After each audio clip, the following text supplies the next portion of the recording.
Hello everyone, आप सभी लोगों का स्वागत है टीचिंग परीक्षा के आज के इस वीडियो में, जिसके अंदर में फ्रेंड्स हम लोग बिहार में बीपीएससी एईडीओ, बीपीएससी टीआरई, बीपीएससी के जो और भी एग्जाम्स आप लोगों की हो रही है, साथ ही साथ बी ट्रिपल एस सी की जो एग्जाम्स है आपकी, ठीक है, उन सभी से रिलेटेड जो इंपॉर्टेंट क्वेश्चन है उनको हम लोग यहाँ पर में देखेंगे। तो चलिए जल्दी से हम लोग यहाँ पर में शुरू करते हैं। लेकिन उससे पहले जितने भी बच्चे जिन्होंने सेशन को लाइक एंड शेयर कर दिया, उन सभी लोगों का बहुत बहुत शुक्रिया। एक बार जल्दी से बता देंगे आप लोग यहाँ पर मैं हाथ ऊपर करके, जितने बच्चे जिन्होंने सेशन को लाइक कर दिया है और शेयर कर दिया है, क्योंकि यही चीज है जो हमें मोटिवेशन देती है कि एनर्जेटिक तरीके से हम लोग आप लोगों को पढ़ाते रहे। चलिए पहले क्वेश्चन की तरफ में हम लोग आगे बढ़ते हैं फ्रेंड्स। पहला क्वेश्चन आप लोगों की स्क्रीन के ऊपर में ये रहा। देखिए, पंत वन्यजीव अभयारण्य कहां पर में स्थित है? ये क्वेश्चन बहुत बार आता है, ठीक है। तो जल्दी से बताइए आप लोग, पंत वन्यजीव अभयारण्य कहां पर में स्थित है? हर किसी बच्चे का कमेंट के अंदर में आंसर आ जाना चाहिए। ओके, तो पंत वन्यजीव अभयारण्य। और एक क्वेश्चन और आप लोगों से मैं पूछता हूं यहां पर में, ये पंत वन्यजीव अभयारण्य को और किस नाम से जाना जाता है? चलिए, अगर ये क्वेश्चन आ जाए तो फिर आप लोग क्या आंसर करोगे? ठीक है, तो पंत वन्यजीव अभयारण्य को का एक और नाम है, ठीक है, जो वेबसाइट है उसके ऊपर में भी दिया हुआ है यहां पर में। बताइए जल्दी से। तो आंसर इसका ऑप्शन नंबर सी होगा। लेकिन अभी अब केवल आप आधा नंबर मानिए इसको। देखिए, जब पढ़ाई ज्यादा करोगे ना यहाँ पर में, ठीक है, अच्छे से मेहनत करोगे, तब जाके आपको कॉन्फिडेंस आएगा, एग्जाम के अंदर में ज्यादा आसान लगेंगे आपको क्वेश्चन। तो ये पंत वन्यजीव अभयारण्य जो है, इसको राजगीर वाइल्ड लाइफ सेंचुरी या राजगीर वन्यजीव, ठीक है, अभयारण्य के नाम से भी जाना जाता है, ठीक है। तो राजगीर वन्यजीव अभयारण्य के नाम से भी इसको जानते हैं, ये याद रखना है आप लोगों ने, वो एक ही चीज है, ठीक है। तो काफी सारे बच्चे हैं जिन्होंने यहाँ पर में आंसर किया है। अनु रॉय है, और भी बहुत सारे बच्चे हैं जिन्होंने आंसर किया है, ठीक है। नालंदा के राजगीर के अंदर में ये मौजूद है, इसी वजह से राजगीर वाइल्ड लाइफ सेंचुरी भी इसको बोला जाता है, ठीक है। तो ये आप लोगों को नालंदा के अंदर में मिलेगा, ठीक है। राजगीर वाइल्ड लाइफ सेंचुरी या पंत वन्यजीव अभयारण्य, ये आप देख सकते हो, उसकी वेबसाइट के ऊपर में भी दिया हुआ है, ये राजगीर और पंत वाइल्ड लाइफ सेंचुरी, ठीक है। चलो ना आगे बढ़ते हैं हम लोग फ्रेंड्स यहाँ पर में। उससे पहले कुछ चीजें हैं जो मैं चाहूंगा कि आप लोग एक बार कमेंट के अंदर में लिख दें, क्योंकि ये हेल्दी प्रैक्टिस है कि हम लोग जो है रिवीजन करते चले, ठीक है। आप लोग मुझे बताइए कि वाल्मीकि वन्य प्राणी सेंचुरी या वाल्मीकि वन्यजीव अभयारण्य कहां पर में है? ठीक है, भीम बांध जो कि बिहार का सबसे पुराना वन्यजीव अभयारण्य है, ये कौन से जिले के अंदर में है?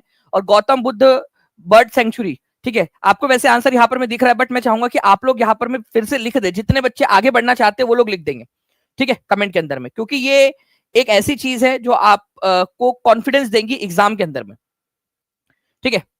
नाउ अब यहां पर मैं एक क्वेश्चन है, बिहार दिवस ब्लैंक को मनाया जाता है क्यों? एग्जाम में आया हुआ क्वेश्चन नहीं है, ठीक है, टीआरई 3 में रिपीट हो सकता है। जल्दी से बताएंगे इसका आंसर क्या है।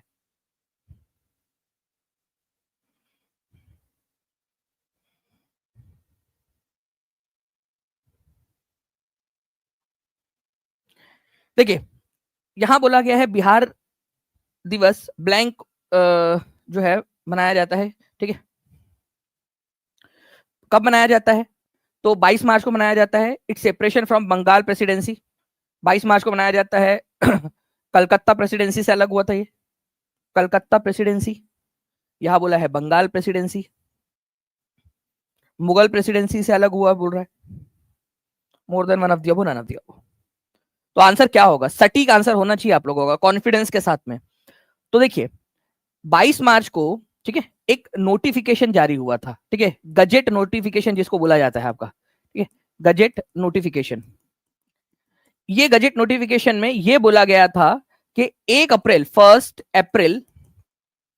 1912 से बंगाल प्रेसिडेंसी से बिहार एंड उड़ीसा प्रांत को अलग कर दिया जाएगा, बंगाल प्रेसिडेंसी से।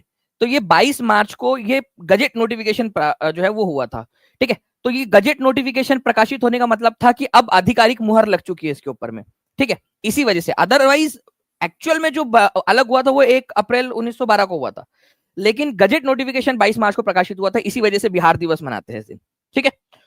और उड़ीसा कौन से तारीख को अलग हो गया था बिहार एंड उड़ीसा प्रांत से? ठीक है, वो आप लोग मुझे कमेंट करके बता दीजिएगा। तो आंसर इसका ऑप्शन नंबर ए हो जाएगा, ठीक है। चलिए, बिहार का सबसे कम जनसंख्या वाला जिला कौन सा है? और सबसे ज्यादा जनसंख्या वाला जिला भी बता दीजिए आप लोग मुझे, ठीक है। बिहार में ऐसे कितने जिले हैं जिनकी जनसंख्या 50 लाख से ज्यादा है? ये क्वेश्चन एक बन सकता है आप लोगों का, ठीक है। बिहार में, ठीक है, कितने जिले हैं, कितने डिस्ट्रिक्ट्स है, ठीक है, जिसमें 50 लाख से ज्यादा जनसंख्या है? चलिए बताइए, क्या ये बता सकते हो आप लोग मुझे?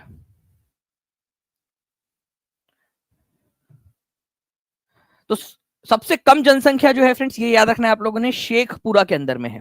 ठीक है, सबसे कम जनसंख्या। और सबसे ज्यादा जनसंख्या अगर आप लोगों से पूछ लिया जाए, सबसे ज्यादा वाला, तो वो हो जाएगा पटना। ठीक है, मैंने आप लोगों से पूछा कि 50 लाख से ज्यादा जनसंख्या वाले जिले कितने हैं।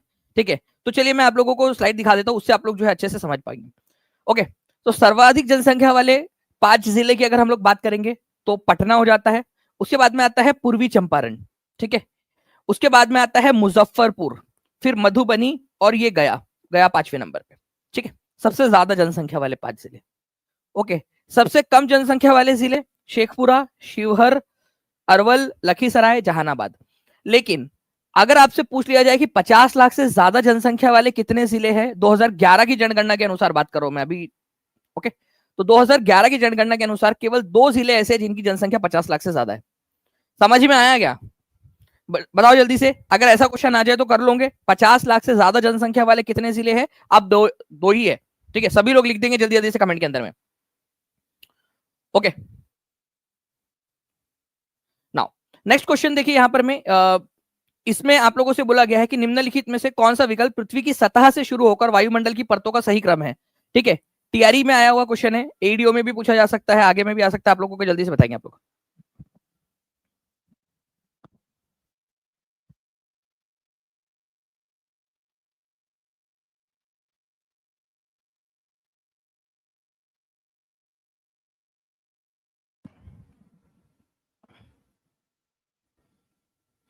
देखिए, अगर हम लोग बात करेंगे फ्रेंड्स इस पर्टिकुलर क्वेश्चन की, तो वायुमंडल की परतों में, ठीक है, सतह से शुरू होकर बोला है उसने। ये ध्यान रखना, कई बार ऊपर से भी बोलता है ये। ठीक है, तो सतह से शुरू होकर बोला है। तो यहां पर मैं सबसे पहला वाला कौन सी लेयर है आपकी, तो सबसे पहले है ट्रोपोस्फियर। और ये जो ट्रोपोस्फियर है, इसको हिंदी में शोभ मंडल कहा जाता है। ठीक है, शोभ मंडल। फिर आता है समताप मंडल, स्ट्रेटोस्फियर। ठीक है, फिर मध्य मंडल है, मेजोस्फियर। फिर आता है बाह्य वायुमंडल, थर्मोस्फियर, जिसको तापमंडल भी बोलते हैं आप लोग। और सबसे लास्ट में है बहिर्मंडल, एक्सोस्फियर। ओके, तो ट्रोपोस्फियर सबसे नीचे वाली सतह है, जो हमारे जिसमें हम लोग भी है। ठीक है, आसपास जो है वो ट्रोपोस्फियर शोभ मंडल में आता है। ठीक है, फिर समताप मंडल है, फिर मध्य मंडल, बाह्य वायुमंडल और बहिर्मंडल। ठीक है, तो आंसर सही तरीके से कौन सा लगा हुआ है? ट्रोपो, स्ट्रेटो, मेजो, थर्मो, एक्सो, पहला ही वाला है। ठीक है, तो ये आप लोगों को याद रखना था। अगर आप लोगों को मान लीजिए कि उल्टा पूछ लिया जाए कि कोई अगर रॉकेट है, ठीक है, आप जो है मान लो कि चांद पर गए थे आप, ठीक है, घूमने के लिए। ओके, चांद से अब आप वापस आ रहे हो। ओके, वापस आ रहे हो, तो पृथ्वी के वायुमंडल में वापस आते समय, ठीक है, आपको बताना है कि आप कौन कौन सी लेयर्स में से वापस आओगे। ठीक है, क्रम बताना है आपने। तो आप बताइए, अगर आप अंतरिक्ष से वापस आ रहे हो, तो रॉकेट कौन कौन से लेयर्स में से होते हुए आएगा, उसका सही क्रम बताना है आपने। ठीक है, आप लोग कमेंट कर देंगे जल्दी से। अखिल भारतीय ट्रेड यूनियन कांग्रेस का गठन कब और किसकी अध्यक्षता में हुआ था, जल्दी बताएं।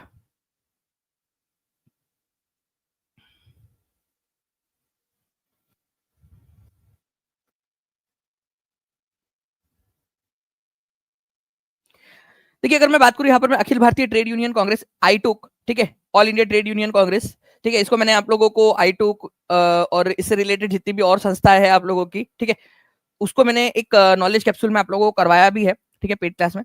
तो 31 अक्टूबर 1920 को लाला लाजपत राय की अध्यक्षता के अंदर में इसकी स्थापना हुई थी। ठीक है, इसका पहला सेशन जो है वो बॉम्बे में हुआ था, बॉम्बे में फर्स्ट सेशन। ठीक है, 1920 में। और इसके संस्थापक अध्यक्ष कौन थे, अगर ये क्वेश्चन आप लोगों से पूछ लिया जाए, ठीक है, संस्थापक अध्यक्ष तो लाला लाजपत राय थे। इसको याद रखना है आप लोगों ने। ये क्वेश्चन पूछा जाता है कि 1920 में all India trade union Congress के अध्यक्ष कौन थे, किसकी अध्यक्षता में हुआ था, कहां पर में हुआ था ये सेशन। ठीक है, तो ये आपको याद रखना है। एक और चीज मैंने आप लोगों को बताया था कि world federation of trade union, ठीक है, एक अंतरराष्ट्रीय संस्था है, ट्रेड यूनियंस की, अलग अलग देशों के ट्रेड यूनियंस की ग्रुप बनाता है ये, ताकि अंतरराष्ट्रीय स्तर के ऊपर में जो सारी चीजें हैं, ठीक है, उन मुद्दों को उठाया जा सके। तो world federation of trade union जो है उसके साथ में ये संलग्न है, आईटुक। ठीक है, तो ऑल इंडिया ट्रेड यूनियन जो है किसका मेंबर है, world federation of trade union का मेंबर है। 1945 में world federation of trade union की स्थापना हुई थी, तब से ही आईटूक उसका सदस्य बना हुआ है, संस्थापक सदस्य है। ठीक है, तो world federation of trade union, ठीक है, इसका सदस्य है ये आप लोग याद रख लीजिएगा। अब बताइए यहाँ पर मैं कौन सा जो है वो जिलों के साथ में सही तरीके से नहीं जुड़ा हुआ है।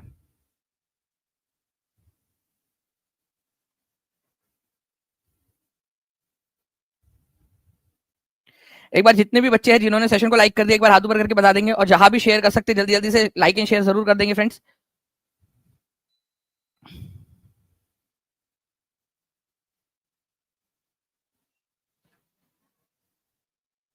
कल बिहार में दूसरे चरण का मतदान है। ठीक है, काफी सारे लोग मतदान के अंदर में भी अभी अपना काफी सारे जो है अभी बिजी होंगे, क्योंकि एक पर्व जो 5 साल में एक बार आता है। ठीक है, कई सारे लोगों के लिए वो इंटरटेनमेंट का भी साधन बन जाता है। ठीक है, अलग अलग चैनल्स पे, अलग अलग यूट्यूब पे वो वीडियोज ही आप लोग देख रहे हो। ठीक है, अच्छी बात है, लेकिन अपने मत का प्रयोग जरूर कीजिएगा। कल किसके किसके यहाँ पर में इलेक्शन है और किसके यहाँ पर में हो चुका है 6 तारीख को, और कल किसके यहाँ पर में है, जिसके यहाँ पर में भी है उसका इस्तेमाल जरूर करिएगा। आप लोग वाइजली करिए, सोच समझ के अच्छे से। ठीक है, जो सही है आपके एरिया के लिए उनको वोट दीजिएगा। ठीक है, बिहार में वन्यजीव अभयारण्य जिलों का निम्नलिखित में से कौन सा युग्म सही है? पंत वन्यजीव अभयारण्य, क्या ये गया में है? नहीं। पंत वन्यजीव अभयारण्य जो है, अभी हम लोगों ने देखा फ्रेंड्स, इसको राजगीर वन्यजीव अभयारण्य भी बोला जाता है। ठीक है, ये नालंदा डिस्ट्रिक्ट के अंदर में आप लोगों को मिलेगा। ओके ओके, नालंदा के अंदर में। Gautam Buddha wild life sanctuary, ठीक है, Gautam Buddha wild life sanctuary, क्या ये मुंगेर के अंदर में है? नहीं। Gautam Buddha wild life sanctuary और गौतम बुद्ध वन्यजीव अभयारण्य जो है ये आप लोगों को मिलेगा गया में। ठीक है, गौतम बुद्ध बर्ड सेंचुरी भी गया में, मुंगेर में नहीं।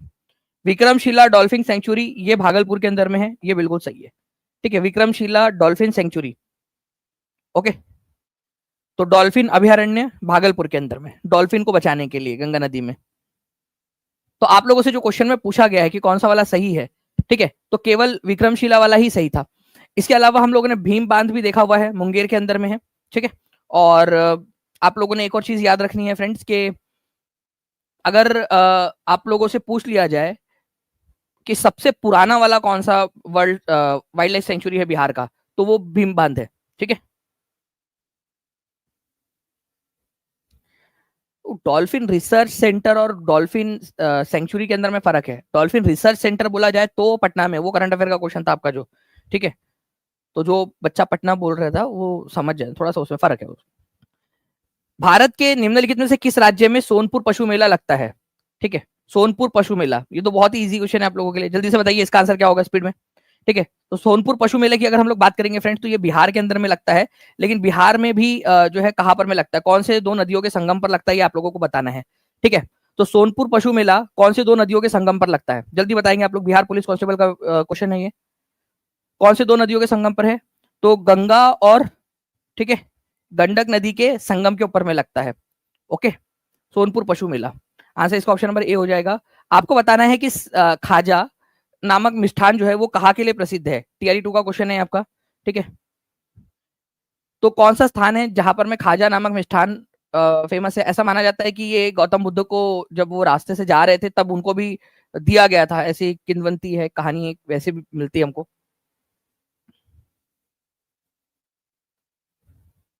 ओके, तो आंसर यहाँ पर में हो जाएगा फ्रेंड सिलाओ। ओके, सिलाओ के अंदर में, सिलाओ नालंदा के अंदर में पड़ता है, सिलाओ नामक स्थान, वहां पर में सिलाओ खाजा बहुत ज्यादा फेमस है। ओके, तो सिलाओ खाजा अपने आप में फेमस, तो प्लीज इसको याद रखिएगा। कहां पर में पड़ेगा ये? तो ये नालंदा के अंदर में, सिलाओ खाजा। नाउ मैथिली भाषा का विकास निम्नलिखित में से किसके शासनकाल के दौरान शुरू हुआ था? मैथिली भाषा का विकास,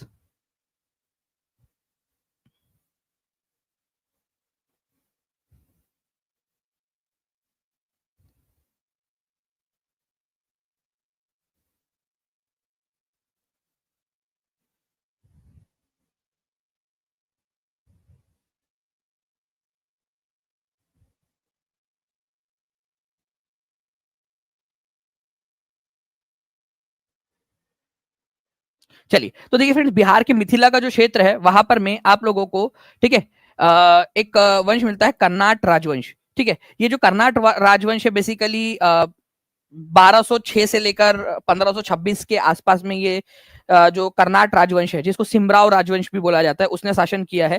ठीक है, तो ये जो राजवंश था कर्नाट राजवंश, उसके समय काल के अंदर में मिथिला का जो क्षेत्र है वहां पर में मैथिली भाषा का विकास हुआ। ठीक है, तो मैथिली भाषा का विकास का सबसे अच्छा दौर जो था वो कर्नाट राजवंश के समय में था। ये आप लोगों ने याद रखना है, कर्नाट राजवंश के समय में। ठीक है, बिहार सरकार ने किस वर्ष तक राज्य को कार्बन न्यूट्रल बनाने का लक्ष्य रखा है? Very very very important question. Carbon neutral मतलब कि जितना कार्बन डाइऑक्साइड का उत्सर्जन होगा उतना कार्बन जो है वो सोख भी लेंगे।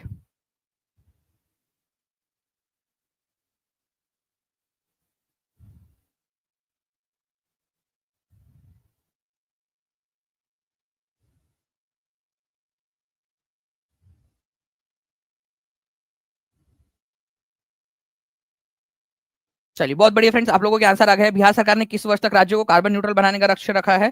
ठीक है, तो 2070 तक जो है फ्रेंड्स कार्बन न्यूट्रल बनाने का लक्ष्य रखा है। मतलब जितना कार्बन डाइऑक्साइड का उत्सर्जन होगा उतना सोख लेंगे पेड़ पौधों के थ्रू। ठीक है, अब इसमें एक और चीज है कि कार्बन का उत्सर्जन ही कम करो, ताकि क्योंकि पेड़ पौधे तो सीमित है, तो आप कार्बन का उत्सर्जन कैसे कम कर सकते हो? ग्रीन एनर्जी का इस्तेमाल करके। ग्रीन एनर्जी के अंदर में आप क्या करोगे?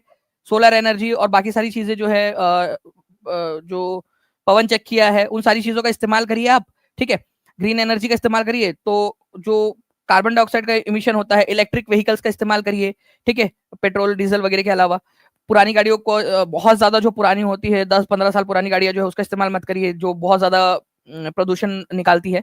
ठीक है, तो इससे क्या होगा कि कार्बन का इमिशन कम होगा। इमिशन कम होगा तो आप उतना ही इमिशन सोख ले रहे हो, तो आपका नेट नेट जीरो हो गया। ठीक है, नेट जीरो हो गया। तो 2070 तक का ये लक्ष्य है कि जितना कार्बन उत्सर्जन हो रहा होगा, चाहे फैक्ट्री से हो, गाड़ियों से हो या अलग अलग तरीके से हो, ठीक है, उतना ही कार्बन जो है वो किसी ना किसी तरीके से सोख लिया जाएगा। ओके, पेड़ पौधों की मदद से। ओके, तो आंसर आपका क्या हो जाएगा? आंसर हो जाएगा आप लोगों का ऑप्शन नंबर। ठीक है, कार्बन न्यूट्रल करने का लक्ष्य जो रखा गया है वो रखा गया है। ठीक है,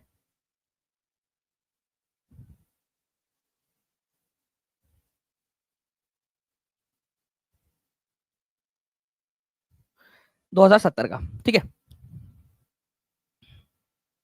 नाउ बंगाल और बिहार के नील कृषकों की दशा का वर्णन करते हुए नील दर्पण नामक पुस्तक किसने लिखी है? ये बताइए आप लोग।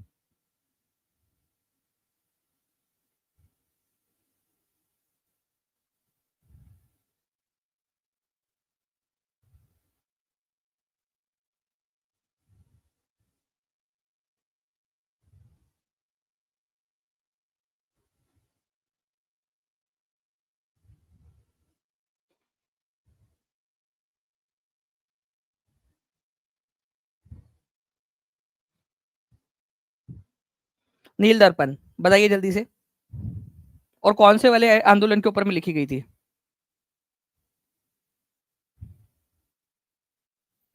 आंसर जो है फ्रेंड्स यहाँ पर में हो जाएगा आप लोगों का दीन बंधु मित्रा। ठीक है, ये आप लोगों ने याद रखना है। नील दर्पण नाटक, ठीक है, दीन बंधु मित्रा के द्वारा लिखा गया था।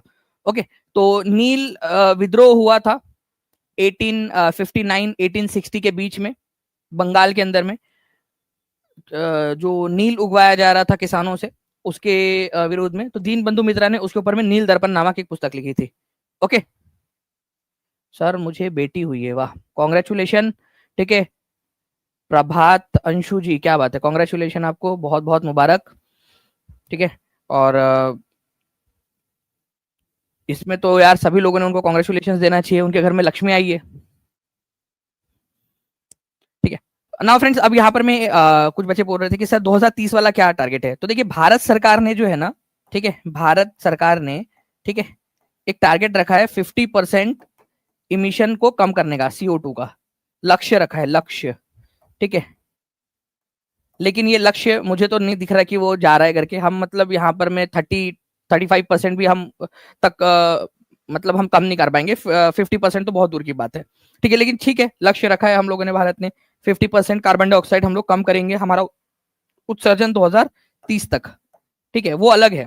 और कार्बन न्यूट्रल बन जाएंगे 2070 तक, भारत का भी लक्ष्य है, भारत सरकार का। तो 2030 में जो बच्चे कंफ्यूज हो रहे थे वो 50% कम करने वाला है, कि 50% कम करेंगे, लेकिन बहुत मुश्किल है वो। निम्नलिखित में से किस जिले में बिहार का एकमात्र राष्ट्रीय उद्यान है? चलिए देखिए, इतने सारे बच्चे कॉन्ग्रेचुलेट कर रहे हैं, ठीक है, मिठाई तो बनती है।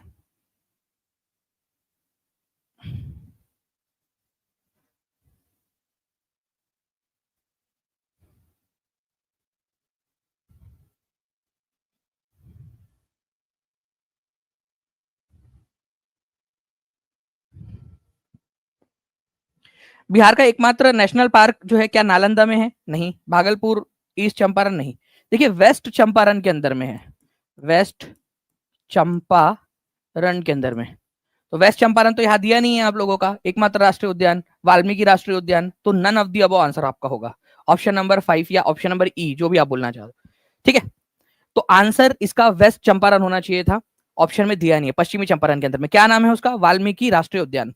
ओके, तो वाल्मीकि नेशनल पार्क और वाल्मीकि टाइगर रिजर्व भी ये पश्चिमी चंपारण के अंदर में आप लोगों को मिलेगा। How many sub division are there in Bihar and in how many district are they located? कितने जो है सब डिविजन है बिहार में? देखिए एक चीज है फ्रेंड्स, आप लोगों ने याद रखना है कि बिहार के अंदर में जो सब डिविजन है, ठीक है, उनको बनाया इसलिए गया है कि जो कोई एक डिस्ट्रिक्ट होता है, ठीक है, वो डिस्ट्रिक्ट को भी एक बड़े लेवल पे हैंडल करना बड़ा मुश्किल हो जाता है। तो अगर बड़ा डिस्ट्रिक्ट है तो उसको छोटे छोटे और सब डिविजन्स में बांट दिया जाए। तो ऐसे अनुमंडल है, 38 जिले जो है, ठीक है, किसी में दो अनुमंडल है, किसी में 4 अनुमंडल है, किसी में 6 है, किसी में एक ही अनुमंडल है, ठीक है। तो ऐसे छोटे छोटे और सब डिवीजन में बांट दिया गया है। तो 101 अनुमंडलों के अंदर में बांटा गया है 38 जिलों को, 38 डिस्ट्रिक्ट्स को। तो 101 अनुमंडल है और 38 जिले हैं, ये आप लोगों ने याद रखना है। ओके, तो अनुमंडल ये जिलों के अंदर में ही होते हैं, जो जिले हैं ना उनके जो छोटे छोटे और पार्ट्स है, ठीक है, उनको अनुमंडल कहा जाता है। ओके, फिर उनको सीडी ब्लॉक्स में बांटा जाता है प्रमंडल के अंदर में, ठीक है, छोटे छोटे छोटे छोटे, और वो अनुमंडल से भी छोटे होते हैं, ठीक है। तो 101 अनुमंडल है, ये आप लोगों ने याद रखना है। तो अब यहां पर मैं आप लोग देख सकते हो कि पूरे डिवीजन की अगर मैं बात करूं, ठीक है, जैसे पटना डिवीजन, तिरहुत, ठीक है, भागलपुर, ये ऐसे जो अलग अलग डिवीजन है, मगध, तो ये जो डिवीजन है 9 है। ओके, इन 9 डिविजन में 38 डिस्ट्रिक्ट है, ठीक है, 38 जिले हैं पूरे बिहार के अंदर में। इनमें से 101, इन 38 जिलों को 101 छोटे छोटे अनुमंडलों में बांटा गया ताकि और प्रशासन को और आसान बनाया जा सके। फिर 101 जो अनुमंडल है इनको और छोटे छोटे जो है सीडी ब्लॉक्स में, ठीक है, कम्युनिटी डेवलपमेंट ब्लॉक्स के अंदर में बांटा गया है।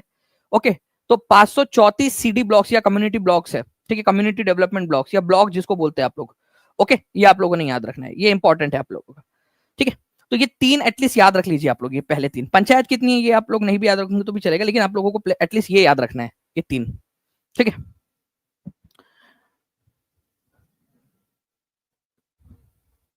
ना असहयोग आंदोलन के दौरान किसने बिहार में किसानों की अगुवाई की थी?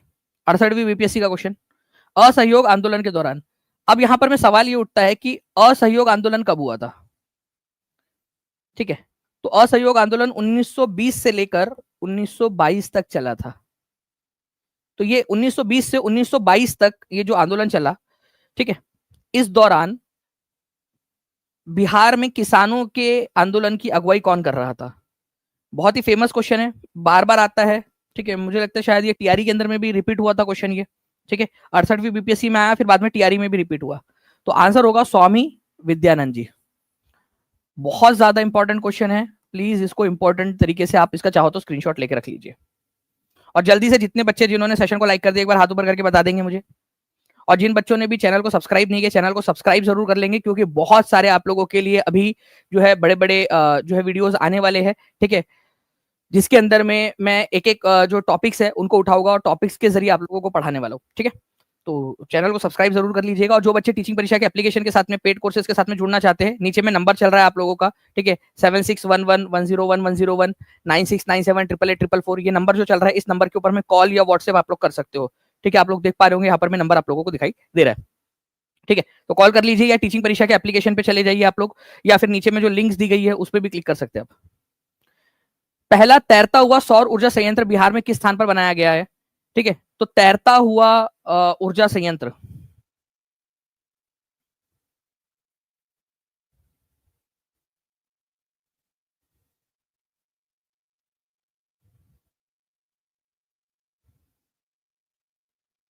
देखिए दरभंगा में बनाया गया, ये तो चलो ठीक है, तैरता हुआ, ठीक है, 1.6 मेगावाट बिजली जनरेट कर सकता है, ठीक है, तैरता हुआ सोलर प्लांट।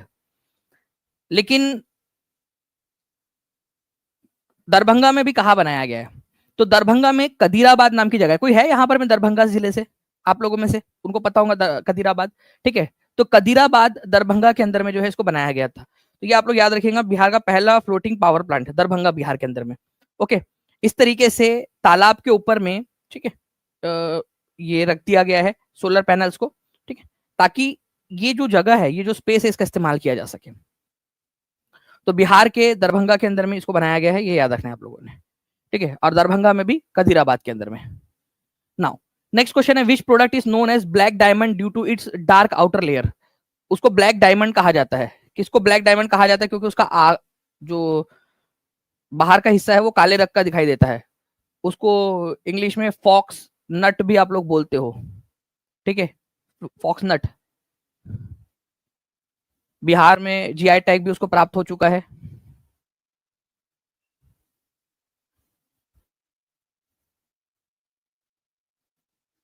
जी, तो आंसर यहाँ पर में हो जाएगा आप लोगों का फ्रेंड्स मखाना, ठीक है, मखाना, जिसको फॉक्सनट भी आप लोग बोलते हो।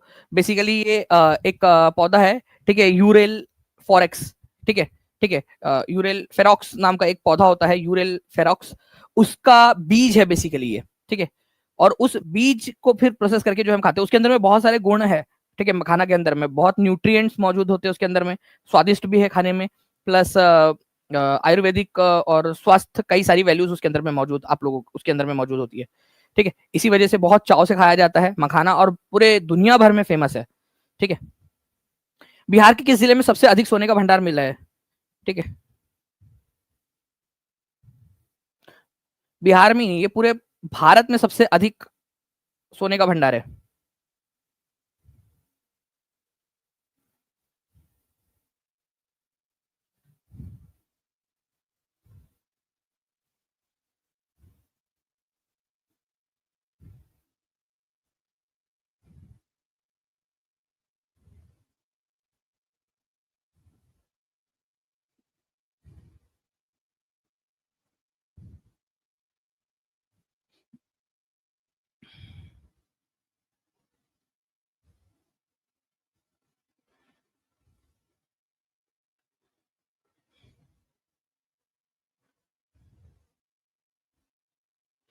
चलिए, बहुत बढ़िया फ्रेंड्स, आप लोगों के आंसर यहाँ पर में आ गए हैं, ठीक है। तो आंसर आप लोगों का हो जाएगा यहाँ पर में जमुई। ओके, तो जमुई जो है पूरे भारत के अंदर में सबसे ज्यादा, इसके अंदर में गोल्ड रिजर्व हमारे भारत का मौजूद है, ठीक है।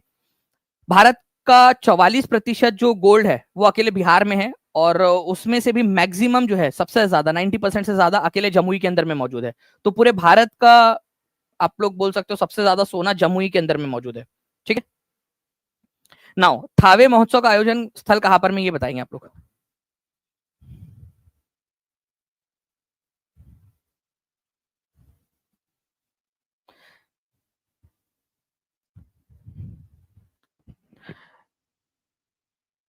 हमारे पहले माइलस्टोन 1000+ लाइक से हम लोग बहुत ज्यादा पास में है। जल्दी जल्दी से सेशन को लाइक एंड शेयर भी करते रहेंगे। केवल 26 लाइक्स हम लोग दूर है।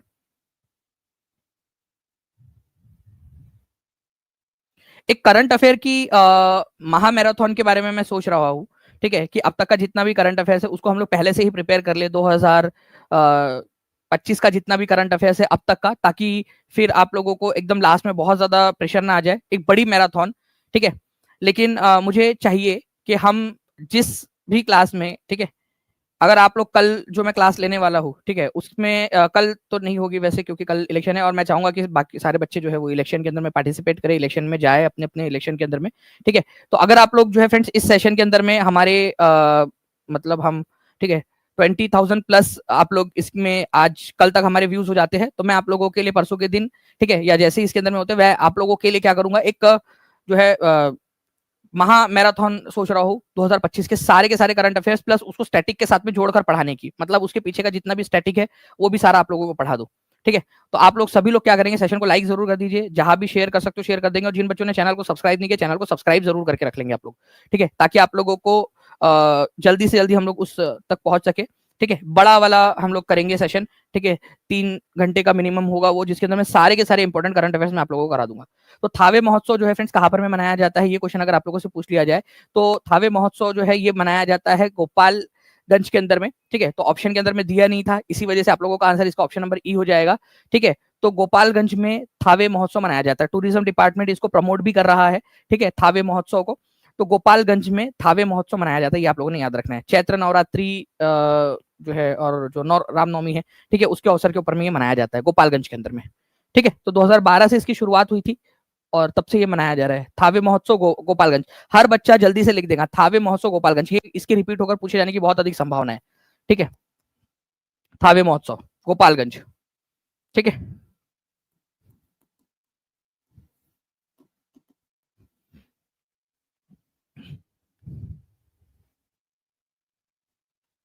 चलिए नाउ फ्रेंड्स, एक क्वेश्चन मैं आप लोगों को दे रहा हूं, ये क्वेश्चन आप लोग कमेंट के अंदर में टाइप करेंगे, हर एक बच्चा जल्दी से, ठीक है। आप लोगों ने क्या करना है, नीचे में कमेंट के अंदर में इस पर्टिकुलर क्वेश्चन को आप लोगों ने टाइप करना है, इसका आंसर लीची, ठीक है। आपको पता है बिहार की बहुत ही फेमस है लीची। लीची के लिए बिहार का कौन सा जिला फेमस है, जल्दी से ये भी बता देंगे आप लोग। वैसे तो कई सारे जिलों में होती है, लेकिन सबसे ज्यादा अधिक कौन सा फेमस है, ठीक है, लीची। इसमें एडिबल पार्ट कौन सा होता है, खाने योग्य पार्ट कौन सा होता है, ये आप लोगों को कमेंट करके बताना है, हर एक बच्चे ने, ठीक है।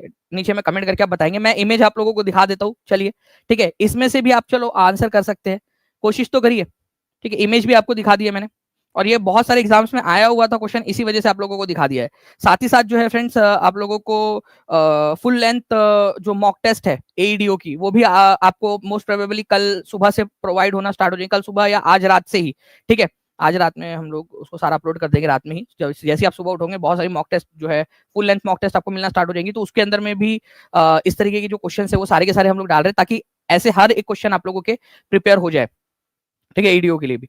तो इसके भी आंसर कर दीजिए, और जो लोग टीचिंग परीक्षा के साथ में जुड़ना चाहते हैं, नीचे में नंबर चल रहा है, उस नंबर पे कॉल कर सकते हो, या टीचिंग परीक्षा के एप्लीकेशन पे जाइए, ठीक है, वहां से आप लोग ज्वाइन हो सकते हो, ठीक है। और साथ ही साथ जो है आप अच्छे से पढ़ाई भी करते रहिए, ठीक है। टीचिंग परीक्षा एप्लीकेशन के ऊपर में आप लोगों को फ्री वाला कंटेंट भी काफी सारा मौजूद है, फ्री कंटेंट वाले फोल्डर में भी जाकर आप लोग वहां से भी एक्सप्लोर कर सकते हो। ओके, चलो, thank you very much, take care and bye, God bless you all, thank you very much.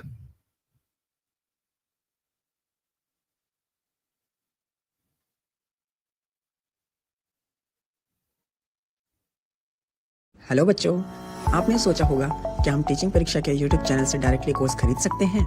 Answer है यस। सबसे पहला ऑप्शन, किसी भी वीडियो के नीचे आपको कोर्स के इमेजेस दिखाई देंगे, बस क्लिक करिए और तुरंत परचेस कर लीजिए। दूसरा ऑप्शन, वीडियो के अंदर ही व्यू प्रोडक्ट का ऑप्शन आएगा, उस पर क्लिक करते ही आपको टीचिंग परीक्षा पर अवेलेबल सभी कोर्सेज शो करेंगे। यहाँ पर आप देख पा रहे होंगे नीचे एग्जाम कैटेगरी वाइज फोल्डर भी हैं बने हुए हैं, BPSC, TRE, DSSB, CTET. In folder पर क्लिक करते ही आप उस एग्जाम से रिलेटेड सभी कोर्सेज देख पाएंगे। अब मान लीजिए आप बीपीएससी एईडीओ का कोर्स लेना चाहते हैं, नीचे स्क्रॉल करके आपको बाय नाउ और कॉल नाउ दोनों ऑप्शन मिलेंगे। डायरेक्ट खरीदना है तो बाय नाउ पर क्लिक करो, जानकारी चाहिए तो कॉल नाउ के बटन पर क्लिक करके हमारी टीम से कनेक्ट हो जाओ। बस बाय नाउ पर क्लिक करो, अपना फोन नंबर पे से लॉगिन करो, पेमेंट कंप्लीट करो और आपका एनरोलमेंट तुरंत हो जाएगा। Thank you so much.